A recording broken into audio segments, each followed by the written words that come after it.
How's it going, folks? Welcome back to the channel. I'm your pal Kel, and I'm Ilya. Yep.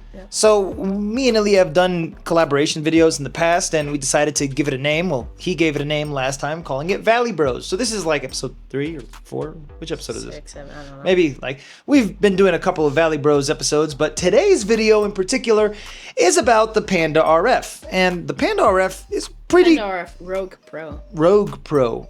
It's a pretty cool compact device, and the reason why I say that is because a lot of the SDR radios that we're accustomed to seeing are like handhelds, Porta RF, the H4M, the H2M. There's a lot of cool SDR radios, some more complex than the other. We've gone over the Signal SDR Pro, which is arguably one of the most complicated and powerful SDR radios. Yeah, it's crazy what it can do.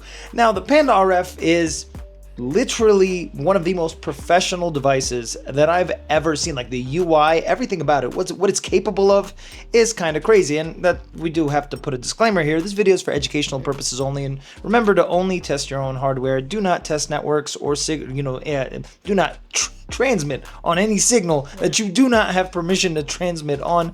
I keep forgetting that I gotta switch the disclaimer up. But anyway, the Panda RF is not just compact and simple. Man, when I looked at the PCB, I didn't understand like how it's so simple. Yeah, it's the simplest thing ever. Like if anything, you'd open it and think to yourself like, where is the radio module? Where? There's no shielding, there's no nothing, and what it can do. But it's really all in the firmware, guys, okay? And I'm saying this with the devs here have done stuff nobody's seen before. I mean, these were the original people to get past rolling codes. I mean, the Panda RF captures a code, finds the hex, generates the next hex before the key's even pressed. I mean, there's so many features with this, and you could just leave it right there in your car, anywhere you want, and nobody's ever gonna blink twice at it. And this has been part of Kel's vendetta to say that we're getting too bold with our hacking devices. I mean, I'm not saying that we're, I like a really cool device, and I like a discrete device at that. And the Panda RF, it looks like a mouse, dude. You could literally have this on your desk next to your laptop and or phone, and nobody would think twice. I mean, this thing, dude, and it's so light, it's crazy. Now, we're gonna go over the hardware, but the thing that shines here is the firmware. The firmware is insane. Like, it's... Okay, aside from the fact that it can just break rolling code, I do have to mention, it's not for beginners. So if you're thinking to yourself, I'm going to grab a Panda RF and start from scratch. I'm going to grab a Panda RF from Lab 401, okay? That's who we got this from. Very big thank you to them. You could use code Ilya and buy from them, because this thing, it's expensive, isn't it, Cal?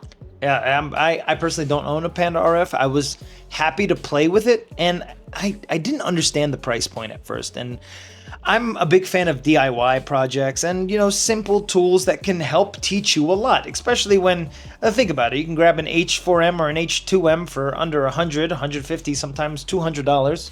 Under 100? Sometimes. Okay. You can get a used H2M for what, like 80 bucks?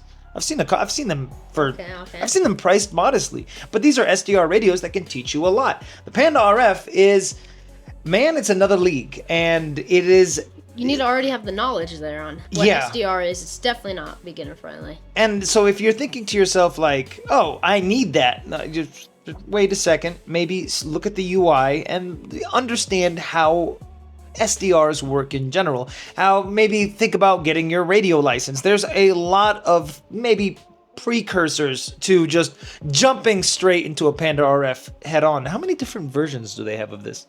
A lot. Yeah, they've got ones that are not allowed. What was it? The Marauder one. Yeah, the Marauder one is, I believe, $1,000. Yeah, the price point's crazy. But what would you think? Panda RF or Signal SDR Pro? Panda. Straight up? Panda. I mean, I feel like you can't even put them in the same league. I mean, okay. The Signal SDR Pro, 5G auditing, it can mimic any SDRs. This guy is not for that at all. I feel like it's completely different. It's like trying to compare an H4M and a Flipper Zero. There's a lot of people that do that. Yeah, but there are a lot of people that do that. You can't do it though. They're completely different devices. Now we're gonna show you.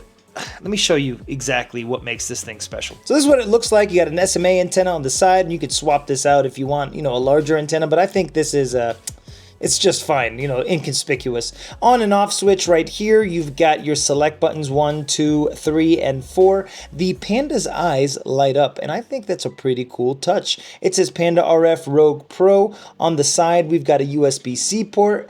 Ilya has kindly cracked this guy open, and let's take a look at the hardware on the inside. I will say the cool thing about the buttons is you could program them to do different stuff. So like you could program 2 to automatically capture frequency on a certain signal.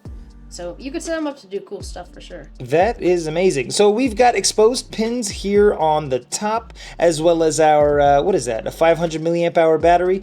And this is what I mean by the PCB is just really, like this is, it's appalling to me how much this thing can do with such a simple PCB, man. Now, once we actually power our Panda on, we should see one blue eye, and that means we are connected. So you do have to be on an Android phone, and you just want to head over to Pandwarf. Now, Pandwarf is a super cool app. Sadly, it's not on iOS, but you're going to scan for your devices and then connect to it. So it will say ready once it is connected. And starting off with the spectrum analyzer, okay? I mean this with the spectrum analyzer on this device is so cool, okay? So right here I have a car key, which I know is tuned to 315, and we're going to be capturing it on the spectrum analyzer. So we can start our spectrum analyzer and tap the key. And we are going to see this jump, and you could see all of this stuff. You could see the RSSI, the dBm, the threshold of it passing. I mean, look at this.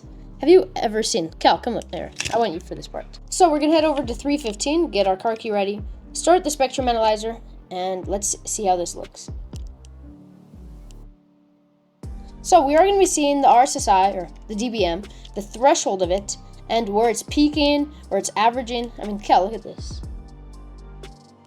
Have you ever seen a spectrum analyzer? That is so sick.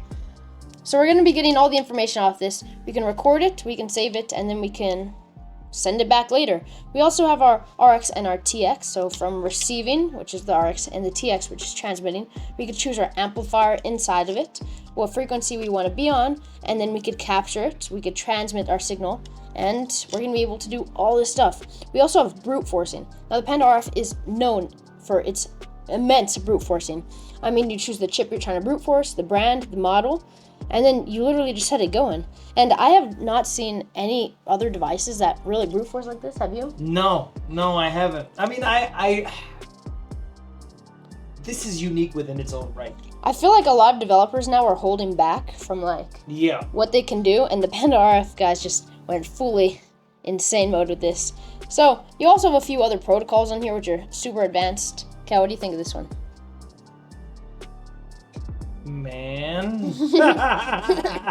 We can see the information on our device, such as the software, the hardware, the battery we have on this. I will say the battery power is actually pretty good for what this device is doing. It's not going to be insane, but then again, it is a pretty small device. It does charge with USB-C, which is kind of crazy because this thing came out many years ago. I'm thinking like 10 years ago.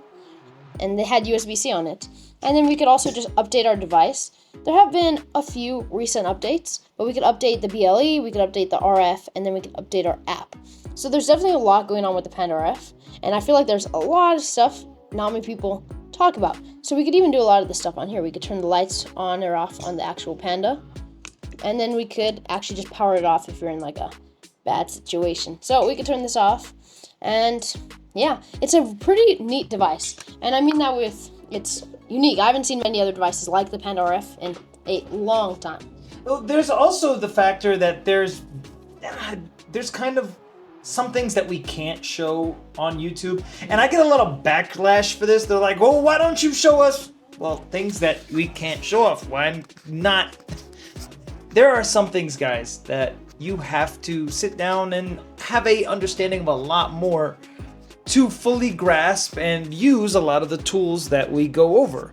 This is one of those tools where some things aren't for the public. And if you're interested in learning about the complexities of devices like the Pandwarf, well, you're gonna have to start somewhere. And it's not a step-by-step guide. There is no step-by-step guide unless you sit there and actually put in the time and effort to dedicate some time to learning how these things work. Then you're not going to find a babied guide. There are step-by-step guides for a lot of the hardware that we go over. This is not one of those. Yeah, I mean, with the Panda RF, I had to read like a 100-page online book to understand how these things work. I'm like, what are these things? And even like with the H4M, there's nobody going through every single function. Oh, and we also can't.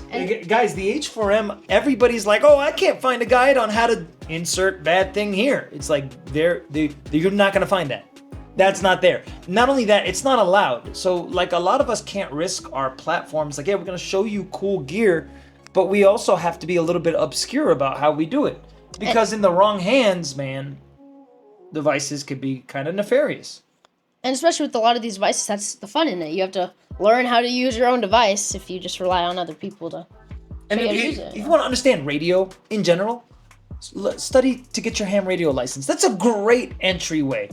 Don't want to do that? Get a LoRa radio. Understand how that works. You know how many people have LoRa radios and have no idea how they work other than sending out a message on long fast? It's insane. But this is one of those super professional devices like the Signal SDR Pro. They have a high price tag because they're not meant for the public. And like I said, guys, everything is in the realm of ethical while also documenting a lot of the devices that exist within the community and outside the community where, you know, we can kind of put our 2 cents in. Anyway, that's my 2 cents. I love your faces. Thank you so much for the love and support. Make sure you subscribe to Little Bro, man, because Little Bro goes over way cooler stuff than I do. I don't know about that, but make sure to like and subscribe. Use code ILIA for 5% off. When you're done there hitting the subscribe button, that's how you spell the name. Oh, I'll link the lab for one in the bottom. Yep, and we will see you guys in the next video. See you next time. Yeah, see you next time.